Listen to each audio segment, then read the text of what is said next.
자녀들이 자신의 감정을 잘 표현하기 위해서는 우월의식과 열등의식을 자연스러운 것으로 받아들여야 된다. 근데 이것이 잘못하면 편견으로 작용하고 이건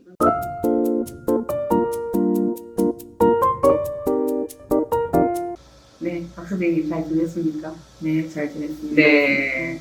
지금 방학이라서 어떻게 지내고 계신가요? 방학은 이제 일주일 됐는데 네. 학교 출근한 기간도 있었고 출장도 다녀왔고 또 개인적으로 또 알아보는 일들도 네. 있어서 엄청 바쁘게 지내고 있습니다. 네, 얼굴에 지금 바쁜 이렇게 되어 있습니다. 어떻게 저희들 이 동영상을 시청하시는 분들도 잘 지내시고 계신지 모르겠습니다.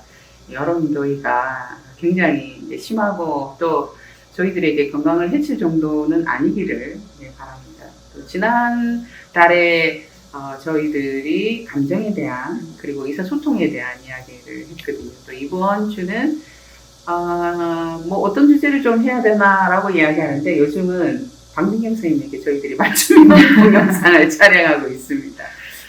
그래서 그러면 이제 감정을 잘 표현하기 위해서는 우월의식과 열등의식을 같이 안아야 되겠다 이제 이런 이야기를 했는데 박 선생이 그러면 어떤 질문을 하면 자녀들이 우월의식과 열등의식을 같이 안는지라고 하는 질문을 했습니다. 아주 굉장히 신선한 질문이라서 그러면 다음은 이제 그것으로 이제 동영상을 좀 촬영해보자.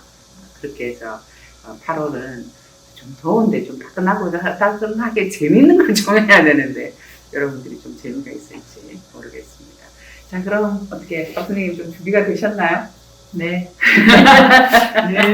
네. 네. 박 선생님 그 지난달에 그걸 찍으면서 좀 질문을 해보겠다 이제 이렇게 생각하셨는데 네. 좀 해보기도 하고 옆에 있는 다른 양육하시는 분들에게 또 질문도 해보시고 하셨을 건데 좀 어떠셨어요?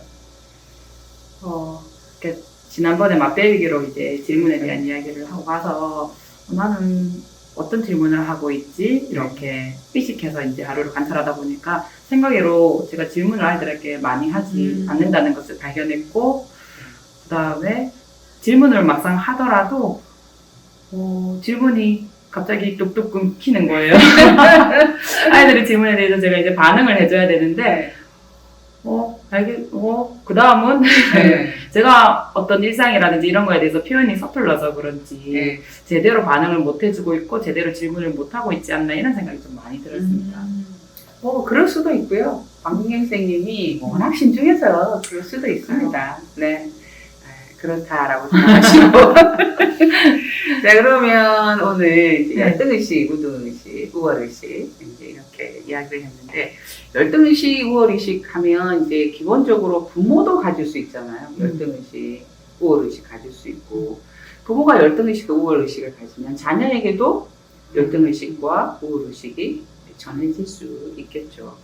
제가 어렸을 때 이제 이런 이야기를 들었거든요. 한 마을에 한 어른이 돌아가시면 그분의 역사가 한 마을의 역사가 사라지는 거다. 이런 이야기를 들었어요. 그때는 그러면 참 되게 억울하다. 그분의 역사는 어디 좀 남겨놔야 되지 않나? 어린 시절에 그런 생각을 했는데 그 말은 뭐냐 하면 그 사람의 감정은 역사를 가지고 있다. 그래서 보통은 그 긍정적인 의미죠. 좋은 감정의 역사는 또 그 다음에 이게 더 전달이 돼서 좋은 의미일 수도 있는데 한 가정의 예를 들면 이게 부정적일 수도 있고 긍정적일 수도 있겠죠, 그죠? 그래서 부모가 가지고 있는 우월의식, 열등의식 이것이 주 양육자의 우월의식과 열등의식은 자녀들에게 양육 대상에게도 전해줄 수 있다.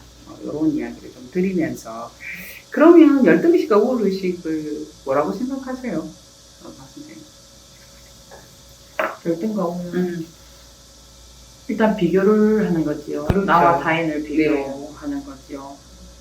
결국에는 나에 대한 자신감, 자존감이 없어서 그러지 않을까 그래요. 그런 생각을 해봅니다. 네. 맞습니다. 실제 우리는 가끔 생각하면 어떨 때는 우월하고 어떨 때는 좀 열등한 것 같죠. 그래서 심리학에서도 이걸 굉장히 연구를 많이 했습니다. 또 제가 전공하는 도덕 심리학에서도 도대체 도덕적 행동을 하게 하는 것이 자신감이거든요. 나를 분할 타인에게 긍정적 행동을 하거나 선한 행동을 하는 게 이제 자신감인데 그걸 저해하는 게 이제 열등의식이다라고 보기 때문에 이제 그거에 대한 연구가 많은데 좀 재미있는 연구로는 1988년 셀리 테일러와 조너선 브라운이라는 학자가 이런 이야기를 했습니다. 모든 사람들은 약간의 우월의식이 있다. 무엇을 보더라도 어떤 거냐면 매번 마음은 자기 자신과 세계, 미래에 대해서 양호한 허구를 공유시킨다. 이렇게 이야기합니다. 뭐 괜찮아질 거야. 이렇게 하는 의식이 있답니다. 그게 이제 우월적 착각이라는 이야기를 하고 이것이 어쩌면 우월의 착각이 변화할 수 없는 거 있잖아요. 뭐 인종이라든가 민족이라든가 또 이런 것에 되면 이거는 정말 편견의 맹점, 굉장한 이제 편견이 되는 거죠. 이거는 이제 혐오 감정으로도 연결이 되고 차별 의식으로도 연결되기 때문에 이제 이런 의식을 가지면 좀 심각한 문제가 되는데 이제 이 이야기는 누구든지 우월 의식이 좀 있다. 근데 박선생가 이럴 수 있죠. 아니 교수님 저는 우월 의식이 아닌데요. 이렇게 생각을 할 수 있죠. 그런데 이제 우리는 늘 그런 우월 의식이 조금 있는데 이제 그런 의식이 있으니까 이제 대체적으로 낙천적으로 생각을 하죠. 그런데 우월 의식보다 이제 더 심각한 건 열등 의식이죠. 그죠? 그렇죠. 그런 의식이 있을 때는 어떻게 하세요, 박 선생님? 열등 의식에서 뭐 벗어나려고 하지만 계속 나를 갉아먹는 듯한 느낌. 어떻게 벗어나려고 하세요? 어떻게 벗어나려고 해? 그냥 잊어버리려고 뭐 다른 걸 하든지. 그렇지. 네, 일단 어쨌든 일어난 일이니까. 네.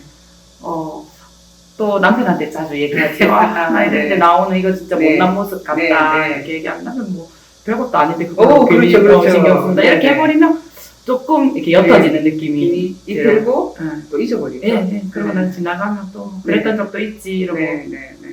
하여튼 주 양육자에 있어서 주 양육자가 부모일 경우에는 이 부모가 이렇게 대하는 게 굉장히 중요하죠. 그래서 이제 제가 열등의식이라고 하는 걸 물어봤는데 아마 여러분들 이거 시청하시는 분들 책 많이 읽으셨을 겁니다. 아들러의 미움받을 용기 이런 이야기 하면서 우리에게도 미움받을 용기가 필요하다. 그건 다른 말로 하면 열등의식을 드러낼 용기가 필요하다. 지금은 아주 남편에게 이야기를 해서 그 별거 아니네 이런 반응을 보여주었다고 했습니다. 그러면 아이들에게 엄마 나 이거 못해 그러면 별거 아니야. 말로 꼭 안 해도 표정을 보면 알고 있죠. 그 부모가 그렇게 보여주면 되는데 보통은 이제 우월의식과 열등의식과 관련해서는 아까 제가 말씀드린 것처럼 그 아들러는 그렇게 이야기를 하고 있습니다. 네, 나의 우월의식이든 타인에 대한 열등의식 객관성이 없다는 거예요. 객관성이 결여된 거다. 그러므로 우월의식을 갖는 것도 열등의식을 갖는 것도 자기를 보호하기 위한 기제인 것, 자신을 보호하기 위한 것. 우리가 매슬로우 이야기했을 때 안전에 대한 욕구 굉장히 컸잖아요. 근데 그래서 이제 그것이 문제가 안 된다. 오히려 열등의식과 우월의식은 그냥 나 안에 있는 거다. 자연스럽다. 우리가 감정도 내 거가 아니듯이 자연스럽다라고 받아들이면 아까 애써 피할 필요는 없잖아. 자연스럽다. 그건 누구든지 있다. 이렇게 받아들이는 거죠. 그러면 우월의식과 열등의식을 받아들이면 자연스러우면 나는 어떤 존재일까요? 나는 자연스러운 존재. 그럼요. 그냥 우리가 이렇게 이야기해요. 뛰어나지도 말고 못하지도 말고 뭐 이런 이야기를 하는데 그래서 우리는 보통의 존재입니다. 그래서 두루두루 통하는 사람이 보통이거든요. 두루두루 통하는 사람. 보통이 최고죠.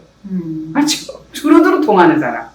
여기 안 통하는 사람이 아니라 여기도 통하고 저기도 통하는 이제 두루두루 통하는 사람, 그냥 평범한 사람. 이게 평자를 보시면 이렇게 우리가 서로 나눈 두 다리를 이렇게 연결하는 게 평이거든요. 평범한 사람, 이 사람이 우리의 모습입니다. 근데 이제 우리 사회에서는 그 사람의 태도, 그 사람의 가치를 결정하는 걸 뭘로 좀 보통은 결정하는 경우가 있나요? 가치를 결정하는 경우 능력 보이는 거. 그렇죠. 능력이 되다 보니까 실은 그 능력은 어떤 사람의 능력은 되게 다 차이가 나잖아요. 박 선생이 잘하는 것과 제가 잘하는 게 좀 달라요. 박 선생은 여러 가지를 잘한답니다. 제가요? 운동하기 등급을 잘합니다. 근데 능력의 차이가 있는데 능력의 기준을 하나만 두면 이제 결국은 자신이 못난 사람이라고 생각을 하죠. 근데 못난 사람이나 우월의식은 누구나 다 가질 수 있는 거라 자연스럽다. 그런데 나는 그냥 평범한 존재다. 평범하게 사는 존재다. 라는 이제 자각이 중요하죠. 그런 의미에서 우월의식과 열등의식을 같지 않게 하는데 부모의 태도는 중요하죠. 그죠? 이제 아까 이제 이야기를 하셨는데 부모가 난 지금까지 질문을 잘했나? 아이들이 감정을 잘 표현하도록 질문을 잘했나? 이렇게 생각하신다고 그랬잖아요. 그러면 이제 아이들에게, 자녀들에게 이제 질문하도록 의식과 열등의식이 아닌, 그래, 나는 그냥 자연스러운 평범한 존재야. 라고 하는 존재를 자각하기 위한 질문을 해야 되잖아요. 그죠? 그럼 과연 어떻게 질문을 하면 내가 돌보고 있는 자녀들에게 우월의식과 열등의식을 조금 갖지 않도록 해줄 수 있을까? 궁금하시죠? 네. 다음 편을 다음 편을 기대해 주시면 되겠습니다. 두 번째 그러면 동영상을 조금 쉬었다 가겠습니다. 감사합니다.